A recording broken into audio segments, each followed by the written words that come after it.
आज का जो टॉपिक है वो है आपके पास conditions for phase equilibrium for multi component system. मैं आपके पास व्हाइट बोर्ड शेयर करती हूँ।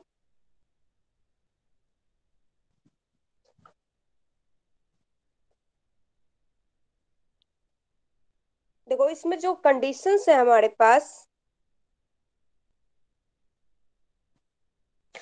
For phase equilibrium for multi component system. सबसे पहले क्या है? Thermal equilibrium.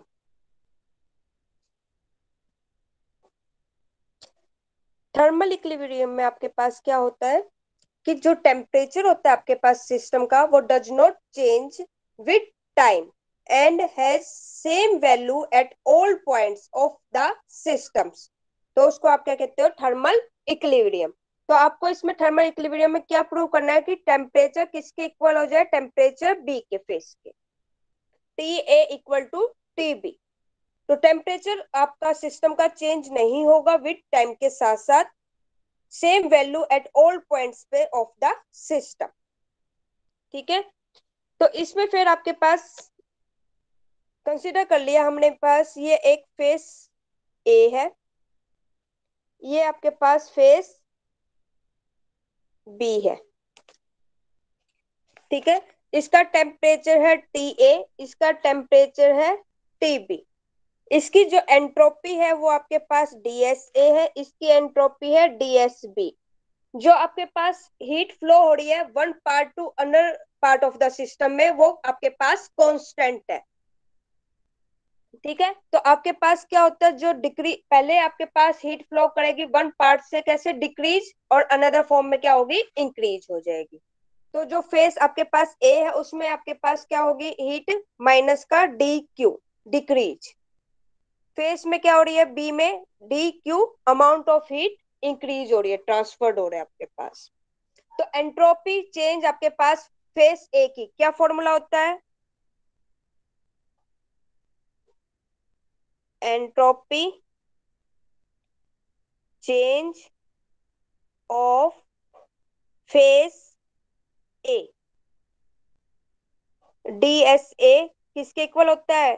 D Q by में टी ए, माइनस डिक्रीज का साइन आ जाता है आपके पास, इंडिकेट करता है डिक्रीज। फिर बी में क्या होता है? फेस बी में D S B equal to D Q by में टी बी। अब जो टोटल एंट्रोपी होती है आपके पास सिस्टम की वो किसके इक्वल होती है? D S A plus D S B किसके इक्वल होगी? माइनस का डी क्यू बाय में T A plus D Q by में टी बी। ठीक है, तो आपके पास टोटल एनर्जी किसके इक्वल आएगी?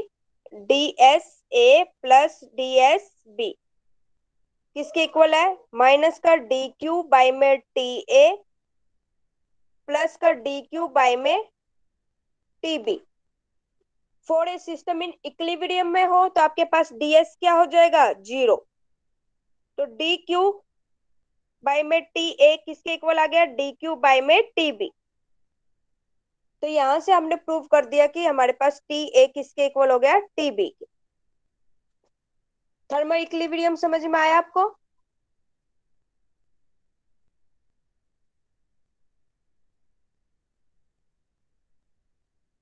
बताइए।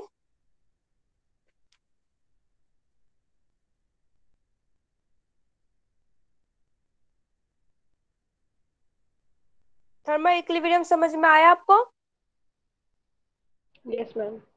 ओके, नेक्स्ट आपके पास मैकेनिकल इक्विलिब्रियम।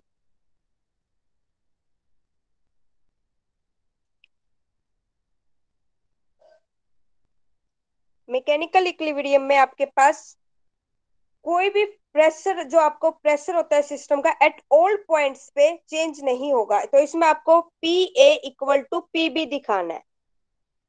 थर्मल इक्विलिब्रियम में आपको दिखाना है टेम्परेचर, मैकेनिकल इक्विलिब्रियम में PA equal to PB।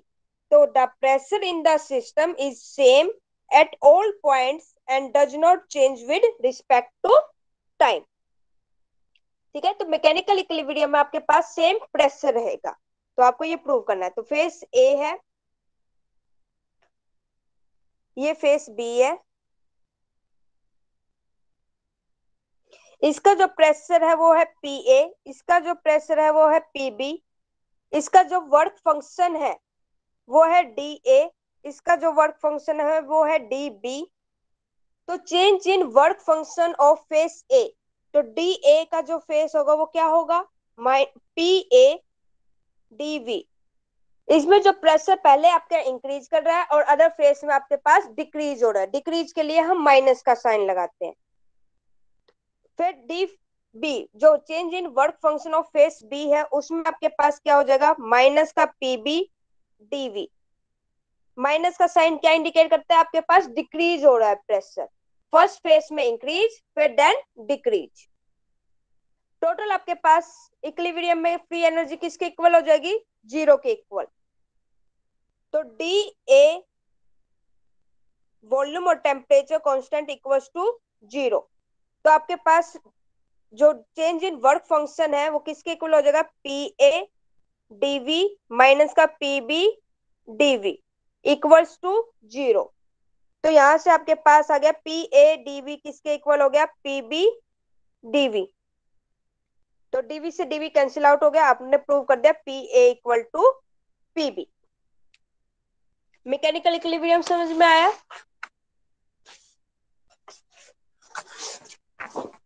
Yes ma'am. फिर है नेक्स्ट आपका केमिकल इक्विलिब्रियम। केमिकल इक्विलिब्रियम में देखिए,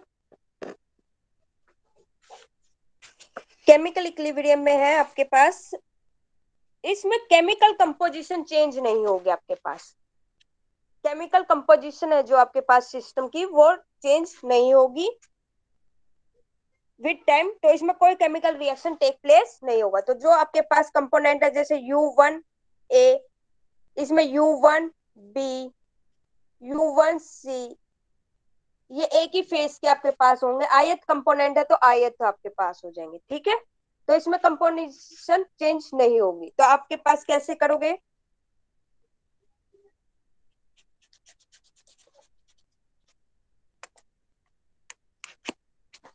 देखिए इसमें हमने फेस लिया A, ये फेस है B,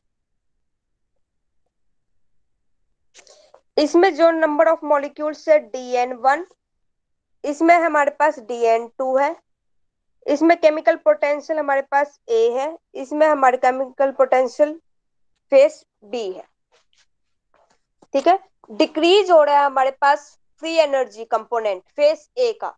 तो किसके आपके पास फ्री एनर्जी किसके इक्वल होता है, अगर फेस A का हम लिखेंगे तो वो होगा आपके पास U1A माइनस का साइन डिक्रीज के लिए DN1।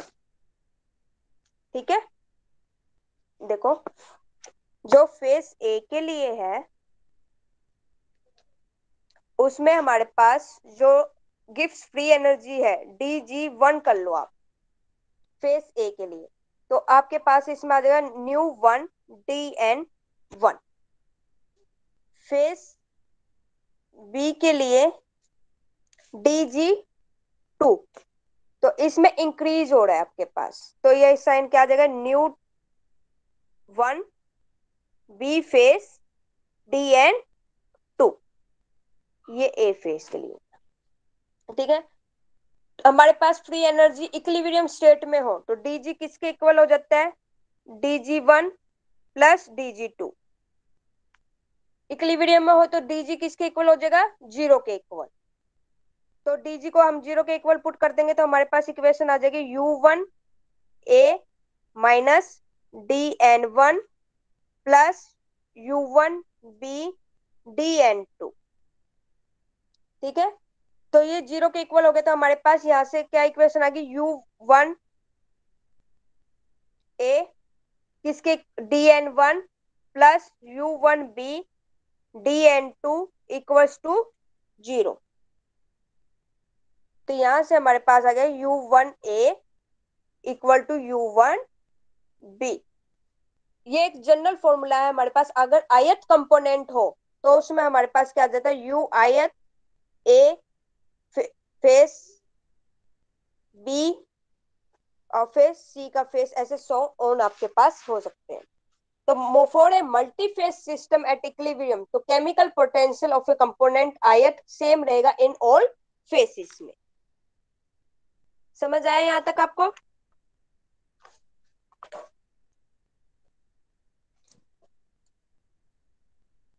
यहां तक समझ में आया?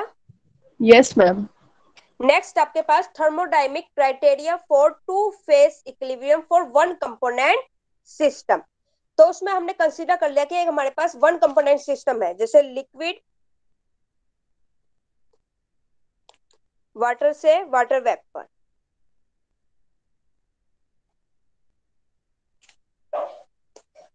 तो इसमें हमारे पास कंपोनेंट तो है one, F equal to C plus to.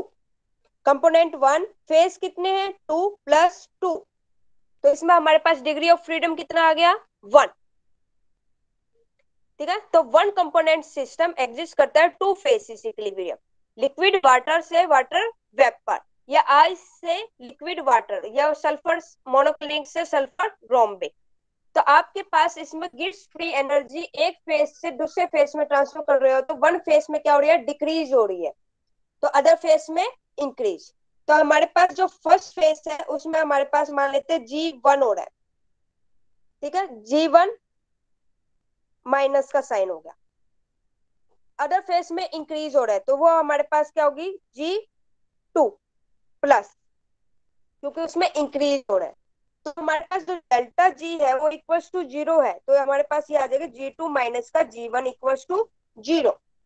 तो G1 किसके इक्वल आ गया, G2 के। तो at a given temperature and pressure, when two faces of a single component are in equilibrium with each other, तो mole of free energy same हो जाएगी for each face के लिए। समझ आया ये आपको? Yes ma'am. आगे आपके पास गिब्स फेस रूल को कैसे ड्राइव करते हो आप। आपके पास एक हिट्रोजीनियस सिस्टम है,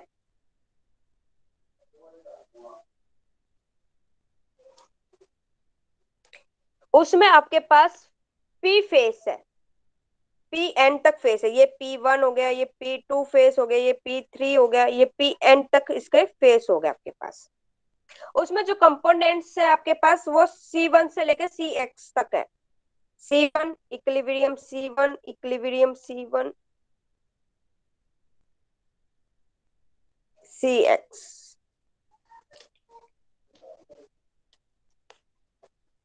तो डिग्री ऑफ फ्रीडम को हम डिटरमाइन करने के लिए क्या लेते हैं, F किसके इक्वल निकालते हैं, total number of variables,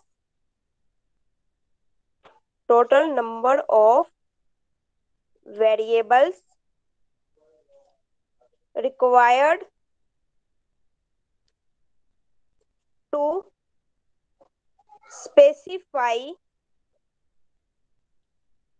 the system, minus करेंगे number of relations between them at equilibrium. ठीक है, तो इसमें हमारे पास जो टोटल नंबर ऑफ वेरिएबल्स है कैन बी कैलकुलेटेड। तो टोटल नंबर ऑफ वेरिएबल्स सबसे पहले आता है टेम्परेचर। अभी हमने फाइंड आउट किया था कि जो इक्विलिब्रियम में होगा ईच फेज, तो हमारे पास सेम टेम्परेचर रहता है, तो उसका वन टेम्परेचर वेरिएबल हो गया, तो हमारे पास टेम्परेचर का क्या रह गया, one. Whole of the system के लिए वन होता है इसका डिग्री ऑफ। ठीक है, सेकंड प्रेशर। प्रेशर के लिए कितना आता है, at equilibrium each phase has the same pressure at all the system, then hence there is a one pressure variable for whole of the system। तो प्रेशर के लिए भी क्या हो गया, वन। कंपोजिशन, कंपोजिशन जैसे मैंने आपको बताया था कि आपके पास 4 कंपोनेंट्स दे रखे हैं, ए बी सी डी। तो आपको कितने की पता हो कंपोनेंट्स? 3 की कंपोनेंट्स आपको पता हो तो 4th की आप कैलकुलेट कर सकते हो। पी फेसिस है आपके पास, तो फेस तो आपके पास पी हो, और कंपोनेंट्स कंपोजिशन कितने की पता होनी चाहिए? एक से कम। जितने आपके पास कंपोनेंट्स है उससे एक कम। 4 है तो 3 की कंपोनेंट्स पता होनी चाहिए। सी कंपोनेंट्स है तो आपको उसके एक कम, C-1 की कंपोनेंट्स पता होनी चाहिए। ठीक है, सपोज कर लो आपके पास 2 कंपोनेंट्स है ए और बी इन सिंगल फेस में, तो मोलर कंसंट्रेशन ए की आपको पता है, तो बी को आप कैलकुलेट कर सकते हो। उसका डिफरेंस 100 में से माइनस कर देना, आपके आ जाएगी। Single phase having 2 components can be defined by 1 concentration term. ऐसे ही आप a single phase containing 3 components करते हैं, तो उसमें आपको कंसंट्रेशन कितने की पता होनी चाहिए? 2 कंपोनेंट्स की गिवन होनी चाहिए। Single phase containing C components can be defined by C-1 concentration terms. In other words, each phase has C-1 composition variables. तो P आपके पास phases है, total composition variables कितने हो जाएंगे आपके पास? P C-1। तो total number of variables किसके equal है? टेम्परेचर का है 1, प्रेशर का भी 1 वेरिएबल है, प्लस कंपोजिशन पी फेसिस है C-1 आपके पास कंपोजिशन उसकी पता होनी चाहिए। तो ये कितने आ गए आपके पास? कैलकुलेट करोगे तो पी C-1 प्लस 2। ठीक है, फिर आता है number of relations between variables eight equilibrium. तो आपके पास देखो, केमिकल पोटेंशियल में आपने फाइंड आउट किया था यू आयत ए फेस इक्वल टू यू आयत बी फेस यू आयत सी फेस। तो आपको 3 फेसेस दे रखे हैं। अब इसको इक्विलिब्रियम में आप रिप्रेजेंट करोगे तो कितने हो गए? यू आई ए किसके इक्वल हो जाएगा? यू आई बी के। और यू आई बी किसके इक्वल? ए किसके इक्वल हो जाएगा? यू आई सी के। हमारे पास 3 फेसेस थे, उससे हमने कितनी रिप्रेजेंट करी? 2 इक्वेशन रिप्रेजेंट करी। अगर आपके पास 4 फेसेस हो तो आप उससे 3 इक्वेशंस रिप्रेजेंट करोगे, तो आपके पास क्या हो जाएगा? इसका सी आपके पास कंपोनेंट्स P-1, एक फेस कम हो जाएगा हमारे पास। तो इसके नंबर ऑफ रिलेशन कितने हो जाएंगे इक्विलिब्रियम के? CP-1। अब जो डिग्री ऑफ फ्रीडम हम F निकालेंगे, कैलकुलेट किया था total number of independent variables, वो कितना आया था? PC-1 plus 2। और इसका कितना आया था? Number of relationship between variables at equilibrium, CP-1। तो ये हो जाएगा हमारे पास PC, कैलकुलेट करोगे P plus 2 minus CP minus C। CP से CP कैंसिल आउट हो गया, माइनस माइनस क्या होगा? यहाँ पे प्लस होगा, तो प्लस का C। तो आपके पास इक्वेशन आ गई C-P प्लस 2। ये आपने गिब्स फेस रूल ड्राइव कर ले। समझ आया ये वाला टॉपिक आपको? Yes ma'am. कोई प्रॉब्लम? No ma'am.